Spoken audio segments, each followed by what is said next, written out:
IOFC, India Ocean Fighting Championship. Salut l'équipe, bienvenue dans Fight Plus, le podcast qui t'en dit plus sur les sports de combat.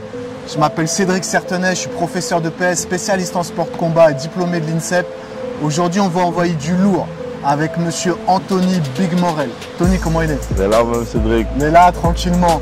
Donc toujours un plaisir de se retrouver sur Fight Plus. Voilà, l'idée c'est de mettre en valeur les sportifs, les combattants de l'océan Indien et donner de la lumière, tout simplement. Tony, est-ce que tu peux te présenter s'il te plaît? Anthony Morel, Big Morel, nom de professionnel du MMA. J'ai 31 ans, je suis responsable des agents de médiation du réseau Carjon.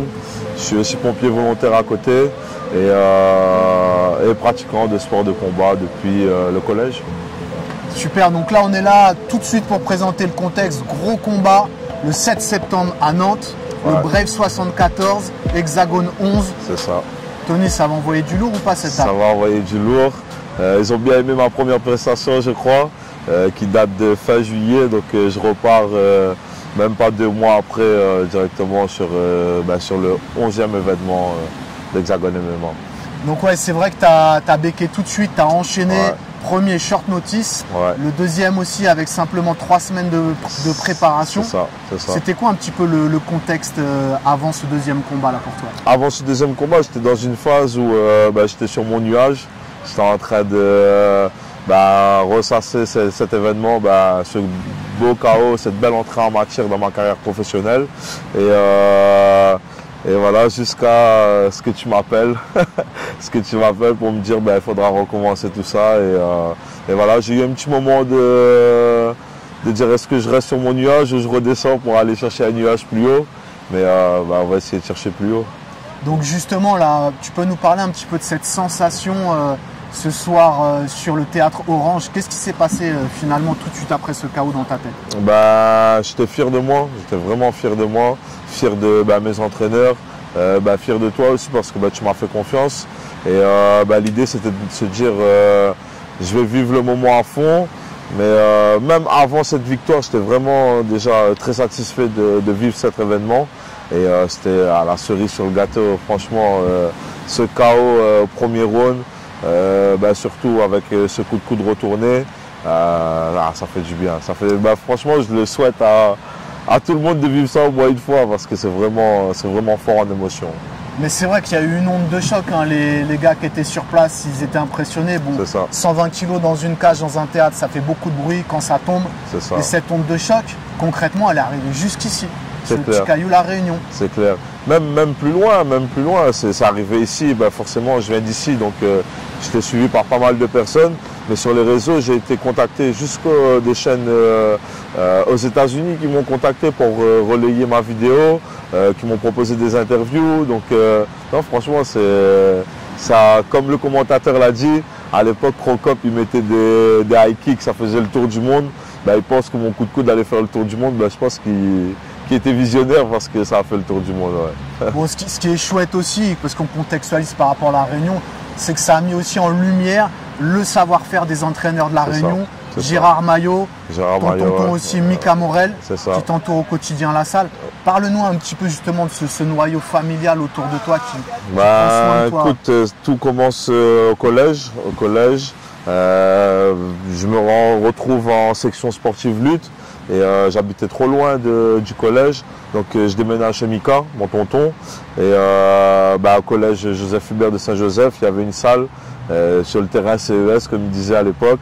Et il y avait Gérard Maillot qui donnait ses cours de Muay Thai, justement. Donc c'était vraiment un contexte géographique très proche de moi. Donc j'avais pas le droit de faire de la boxe à l'époque, mes parents ne voulaient pas. Donc j'ai fait de la lutte avec Mika, avec mon prof de PS aussi à l'époque, Jean-Pascal Henrion.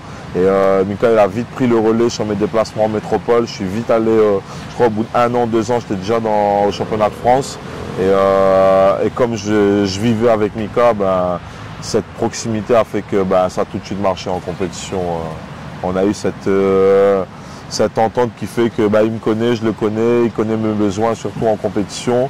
Et là, je l'ai ressenti quelques années plus tard, parce que ça faisait depuis mon dernier championnat de France, c'est en 2018, championnat de France de Jiu-Jitsu où j'ai été avec Mika. Et depuis ça, ben, j'étais plus retourné en compétition avec Mika. Et là, forcément, on a revécu ça tous les deux. Et, ça fait du bien autant à lui qu'à moi, je pense.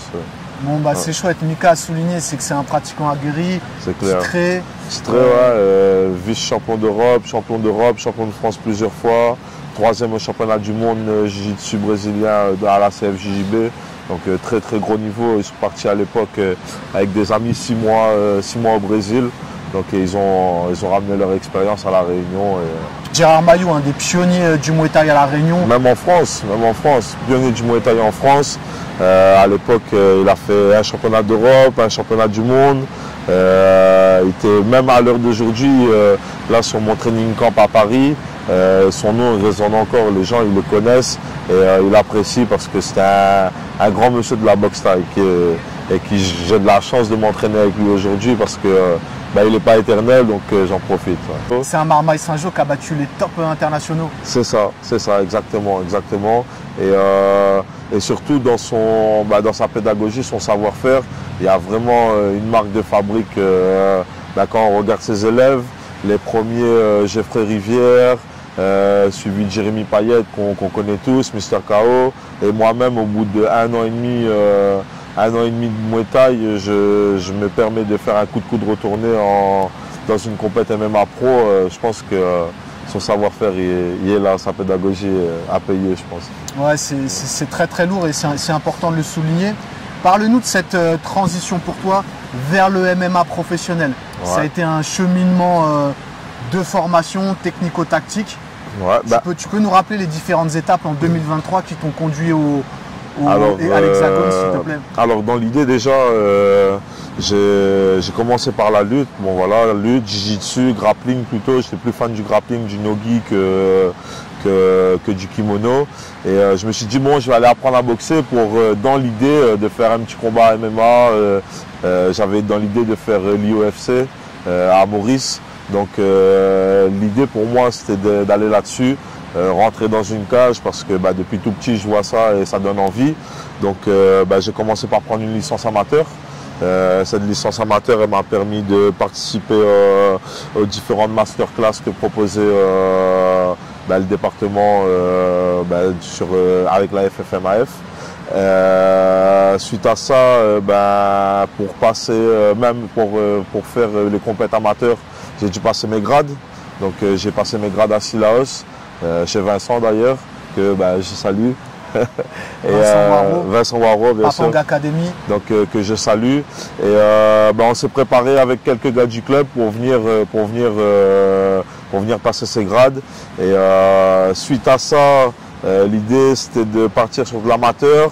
Bon, je me suis vite rendu compte avec toi qu'en pro il y avait de la place avec mon palmarès de lutte et j'ai passé une aptitude, c'est l'équivalence d'un CQP pour montrer que je suis apte à me défendre sur des grands land pound et avec un gars de la Fédé en visio et donc voilà pour pouvoir valider ce cursus et après les batteries de tests médicaux qui sont assez lourds d'ailleurs, et j'étais prêt pour partir sur un combat pro.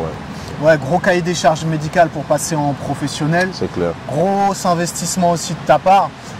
Tu es parti en fight camp mi-juin à Paris. C'est ça. Sans avoir de shot en professionnel. Du tout. Donc tu as investi, tu as pris un risque. C'est ça. Et tu as été récompensé. C'est clair. Je partais, déjà j'avais envie de voir ce que c'était le niveau professionnel. Donc je suis parti dans des salles parisiennes. Je suis arrivé déjà à Rungis, MMA Factory, où ça s'est bien passé. J'ai même rencontré Cyril Gann. Je me suis entraîné avec lui une matinée. Suite à ça, j'ai pu boxer avec les pros de l'ARES, donc qui était vraiment une belle expérience. Je suis allé aussi chez Mamoudji qui est en train de se diversifier vers le MMA, avec des gars de l'INSEP d'ailleurs en lutte. Et donc je suis allé au Mamoudji et pour finir je suis allé chez ton pote la Old School Academy où j'ai pu mettre les gants aussi avec des poids lourds qui ont déjà fait des combats pro, qui n'étaient plus dans le circuit mais des poids un peu plus moyens, légers ou qui étaient encore dans le circuit. Et ça m'a permis de voir que j'avais ma chance. J'avais ma chance, certes, je n'étais pas plus fort ou moins fort qu'un autre, mais j'avais ma chance et ça m'a donné envie de tout de suite signer. Malheureusement, sur Paris, j'ai rien signé. Et à mon retour à La Réunion, on a eu cette proposition d'Hexagone MMA. On a relevé le défi, ça a payé. Ouais, c'est important de remercier les différents acteurs, l'accueil sur le MMA Factory avec Benjamin Serfati et Fernand Lopez. C'est clair, merci. Au Mamoudi, on remercie Mama à Bonneuil-sur-Marne. Bon, moi, j'ai fait 8 ans de professeur de PS à Bonneuil-sur-Marne, donc je salue aussi les collègues là-bas.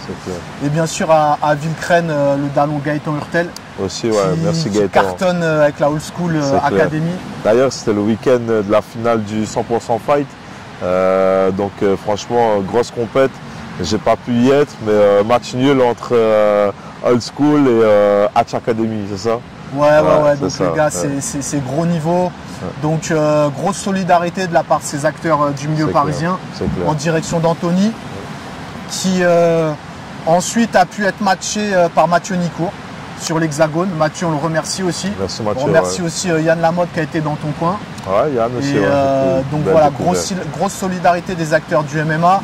C'est important de souligner que le MMA, certes, la légalisation est récente, mais les acteurs sont en place depuis quasiment une vingtaine d'années. Ouais, et la Réunion a toujours été respectée parce qu'il y a des athlètes comme Christophe Daffreville, Gaël Grimaud, Anthony Grondin, Mathieu Grondin et d'autres. On ne va pas citer l'ensemble, Patrick Capron, qu'on fait du bruit aussi autour du MMA. Et aujourd'hui, Tony, c'est ton créneau. C'est mon tour, ouais, ça y est. C'est ton tour, enfin, 30 ans. Enfin, 30 ans, c'est très jeune pour la catégorie poids lourd. C'est vrai que là, tu es à 1-0. L'idée, c'est de sortir forcément à 2-0. Ah, c'est clair. Et juste, est-ce que tu peux nous parler un petit peu des sacrifices en tant qu'athlète que représente une carrière de professionnel pour toi aujourd'hui? Déjà, sacrifice, pour moi, le plus dur, c'est la nutrition. On est à La Réunion, on a des bons plats. C'est souvent le week-end en famille, les bons caries, les sorties, la petite dodo. Donc c'est vraiment sur ce côté-là où j'ai dû tout arrêter. 1er janvier 2023, je faisais 147 kilos. C'est ça? Je faisais 147 kilos et tu m'as proposé de combattre à Maurice en amateur. Donc il fallait faire 120 kilos pour le mois de mars, je crois. Donc j'avais 27 kilos à perdre. Incroyable investissement. Ouais, bien sûr, bien sûr. Mais après, j'ai toujours été comme ça. S'il y a une compète, s'il y a un enjeu au bout, j'ai l'envie. C'est pour ça que pendant le Covid, il n'y avait plus rien. C'est là où j'ai tout lâché, c'est là où j'ai grossi.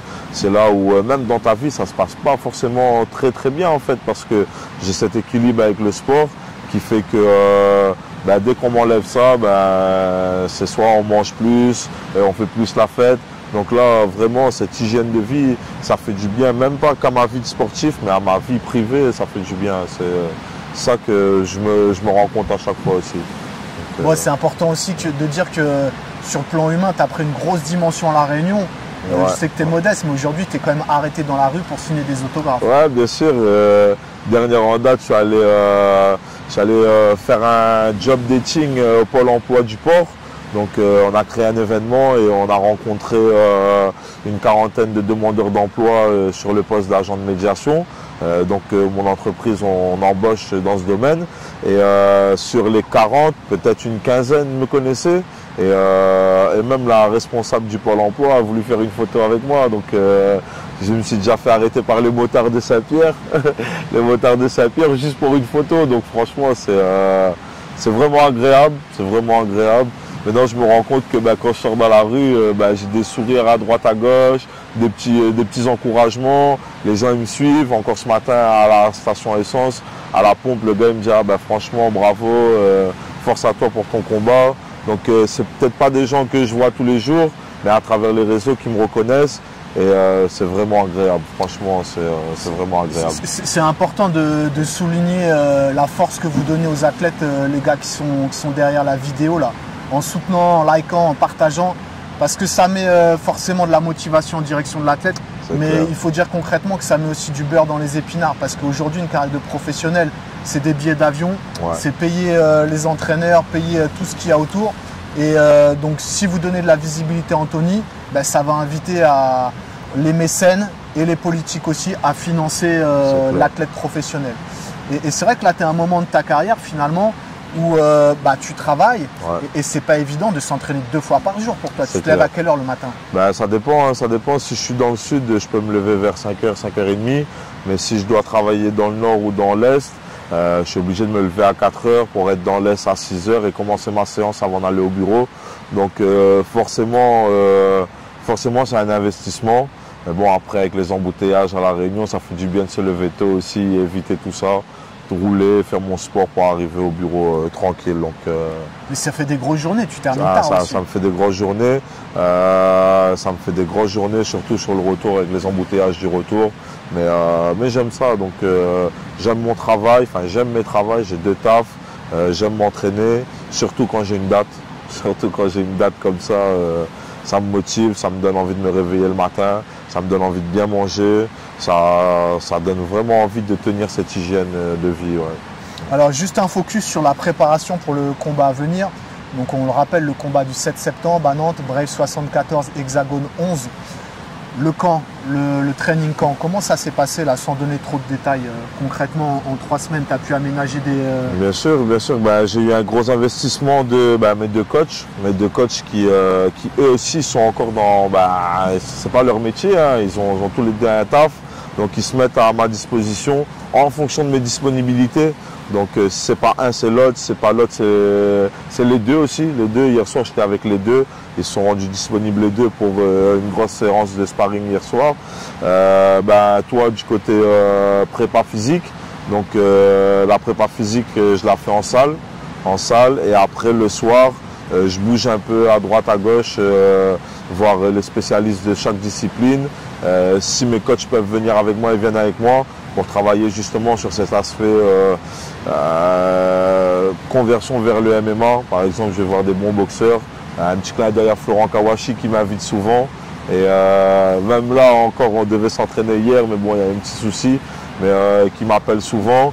Et l'idée, c'est de me dire que je vais voir les meilleurs de chaque discipline et je m'adapte pour faire au mieux dans mon MMA. Ouais. C'est ça l'idée. Bon, c'est cool, Flo, ça va, il pique pas trop? Ah, il pique, hein, franchement. Je me rappelle la première fois où j'ai mis les gants avec lui, j'ai dit écoute Flo, j'ai peut-être une opportunité d'aller en pro et j'aimerais boxer avec toi. Et Flo, machine, hein, combattu One FC, plusieurs ceintures, un gros palmarès.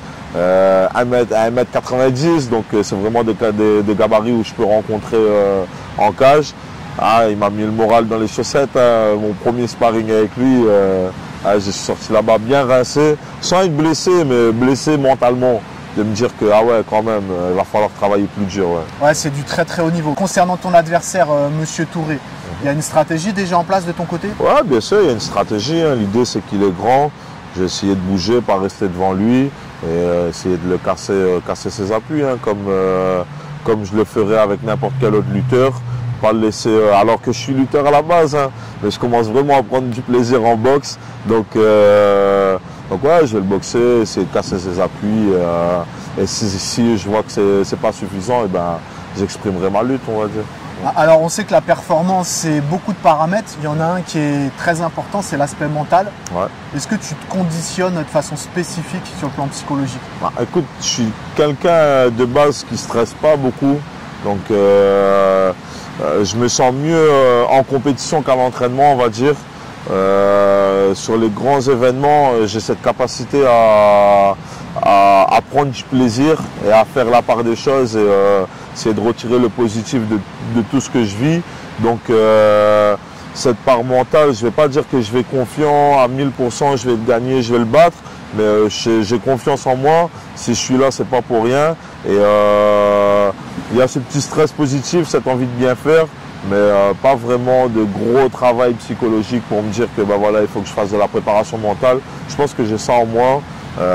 Après, je suis souvent face au danger, hein. Quand on regarde, je suis pompier, devant un accident, devant un feu. C'est vraiment le danger, c'est quelque chose que je côtoie. Et forcément, dans la cage, on est en danger, hein. C'est quand même indéniable, surtout dans cette catégorie. Mais je me sens bien face au danger. Ça me permet d'être focus, concentré et donner le meilleur de moi. Donc voilà, c'est plutôt là-dessus ma préparation. Ouais. Quand tu visualises Anthony Morel dans 4-5 ans, en MMA professionnel? Tu te vois à quel niveau? Bah écoute, dans 4-5 ans, j'aurai 35-36 ans. Je pense que je serai sur la fin quand même. Je pense pas y aller jusqu'à l'âge de 40 ans. Mais j'aimerais bien remporter une ceinture déjà Hexagone MMA. Ça serait mon objectif, mon rêve le plus petit réalisable. Mais après voilà, on a tous cette idée en tête de l'UFC, du PFL, en sachant que maintenant ça est en train de vraiment se démocratiser. Les Français se font bien remarquer et on a la chance, nous, poids lourds, on n'a pas 100 000 dans notre catégorie, donc ça peut aller très très vite. Donc voilà, je reste quand même les pieds sur terre. Je vais viser une petite ceinture Hexagone MMA, ça serait la 3e remportée par un Réunionnais. On a Gaël Grimaud, Samantha Jean-François et j'aimerais être le 3e. Ouais.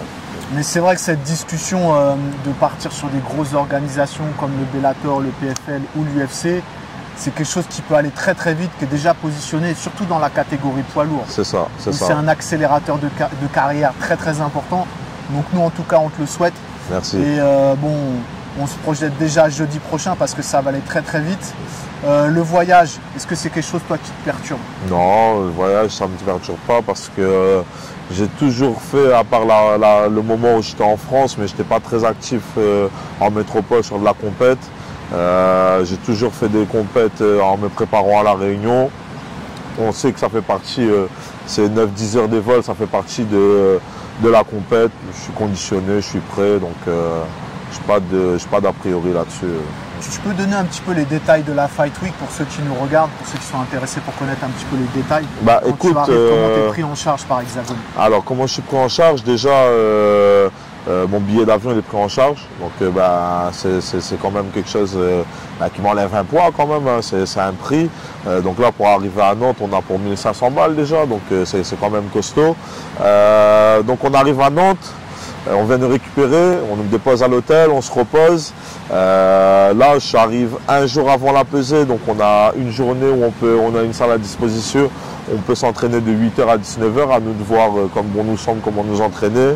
Mettre à disposition, là j'ai encore 2 kilos à perdre, donc ils vont mettre à disposition un sauna aussi pour perdre ces 2 kilos. Sinon, jour de la pesée, peser tôt le matin. La veille du combat, tôt le matin, entre 10h et midi, on va dire, entre 8h et midi, suivi de la conférence de presse, où là, on fait notre premier vraiment face-à-face avec cet adversaire mis en scène, on va dire. Parce que bon, entre guillemets, on peut le croiser à l'hôtel, on peut le croiser à la pesée. Donc voilà, premier face-à-face, et c'est là vraiment où on voit où on a mis les pieds, avec tous les caméras, toute l'organisation derrière. Et après, on repart à l'hôtel pour se reposer. Si on a un petit peu de temps, on visite un petit peu les alentours, à droite, à gauche, mais vraiment léger. Et on se repose. Moi, j'ai l'habitude, le jour du combat, de me lever le matin, de bouger un petit peu, un petit quart d'heure, 20 minutes, de réactiver un petit peu tout ça, vraiment faire des petites accélérations, des petits étirements, vraiment pour être bien. Et on se repose toute la journée pour le fight du soir. Ouais. Pour le fight du soir. C'est clair. Bon, en tout cas, c'est vrai que sur la Réunion, on va suivre ça de très très près. Pour finir l'entretien, j'aimerais juste que tu nous parles un petit peu de tes passions et tes hobbies en dehors des arts martiaux et des sports de combat. Okay. C'est quoi qui te fait vibrer, toi, sur la Réunion? Écoute, déjà, on a la chance d'être à la Réunion où il fait beau, on va dire toute l'année. Hein, même quand il fait pas beau, on trouve un endroit où il fait beau. J'aime bien la moto. Je suis motard, j'aime bien la moto. Cette sensation de liberté, on peut aller dans les hauts, venir à la plage ou voilà. Et j'ai une passion pour ce qui se trouve derrière nous, là, la mer. Je fais de la chasse sous-marine, donc j'aime bien passer mon temps libre dans la mer. Et même des fois, pas forcément pour chasser, j'ai mon fusil, mais vraiment pour se vider un peu l'esprit, ça fait du bien. En plus, je suis lourd, donc toute la journée à traîner mon corps dans l'eau, sans vraiment léger. Et je passe du temps dans l'eau. Quand j'ai du temps libre, je passe du temps dans l'eau. Ouais. Et il y a des belles bêtes aussi dans l'eau, dans le sud. Ah, c'est clair, il y a des belles bêtes. Il y a des belles bêtes, mais j'en suis une aussi. Donc voilà, c'est vraiment des bons moments. Même l'idée de dire tu croises une tortue. En ce moment, il y a les baleines. Donc tu nages, on va pas dire qu'on nage avec les baleines, elles sont assez loin. Mais tu rentres dans l'eau, tu sors, tu vois les baleines. En plus, il y a une Chikari. Je suis au régime souvent, donc le poisson, ça fait pas de mal. Donc non, c'est vraiment un moment de détente où je me retrouve seul dans l'eau et ça permet un peu d'enlever toute cette tension physique, même cette petite pression de taf et tout ça. Donc c'est vraiment un bon moment, c'est mon petit équilibre, on va dire. Ouais. Pour finir, tu peux nous parler un petit peu de cette culture du Grand Sud? Est-ce qu'il y a des ancrages culturels que toi qui te parlent par rapport au Sud, la Réunion? C'est quoi qui te fait vibrer, toi? Écoute, moi je viens de Saint-Jean. J'ai toujours tendance à dire les gens de la Réunion, ils vont peut-être pas être d'accord avec moi, mais à Saint-Jean, on a la mer, on a la rivière, on a la montagne, on a les plages, on a les bassins, on a vraiment toute cette idée de se dire on a tout ce qu'il y a à l'île de la Réunion, excepté le volcan, quoi qu'on peut même y arriver avec quelques heures de marche. On a tout sur Saint-Jean, vraiment tout. Même si tu veux revivre un petit peu l'idée de se dire le temps longtemps, tu vois, tu parles dans la rivière de Rempart, c'est un mini Mafat où si tu n'as pas de 4x4 ou si tu n'as pas une paire de baskets, tu ne viens pas. Les gens ils vivent encore à l'ancienne, fait de bois. Donc j'ai ma famille qui est là-bas aussi, j'ai mon père qui a une cressonnière là-bas. Donc c'est vraiment un truc roots. Et non, franchement, cette culture du Sud, je travaille à Sainte-Marie. Hein. J'accepte de faire la route presque tous les jours pour pas quitter ce Sud-là. Même mes enfants, ils grandissent là-bas. C'est un équilibre aussi que j'ai eu la chance d'avoir. Je voulais pas avoir d'enfants en métropole et me dire que ils vivent là-bas, je suis content pour eux. Ouais.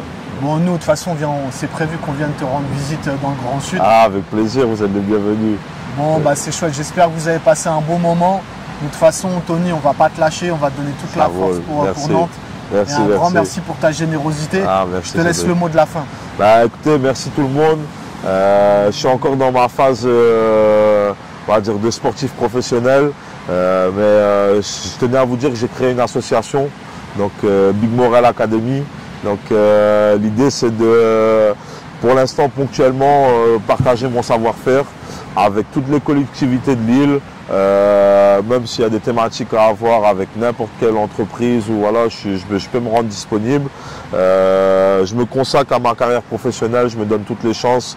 Je ne vais pas m'engager à donner des cours une à deux fois par semaine, je vais me perdre, mais j'ai vraiment cette envie de transmettre. Je vois que je suis un exemple pour les jeunes. En ce moment, je m'entraîne chez Jérémy Payette. Il a une 50aine de jeunes dans sa salle. Et quand j'arrive, je vois que ça me met des sourires. Lui aussi d'ailleurs, hein, c'est un exemple pour les jeunes. Donc je pense vraiment utiliser cette force pour transmettre mon savoir tout simplement dans les sports de combat. Et après cette carrière MMA, continuer de le vivre à travers d'autres personnes. Ouais. Bon c'est cool. Merci Azat. Allez, salut. Salut Cédric. EOFC, India Fighting Championship.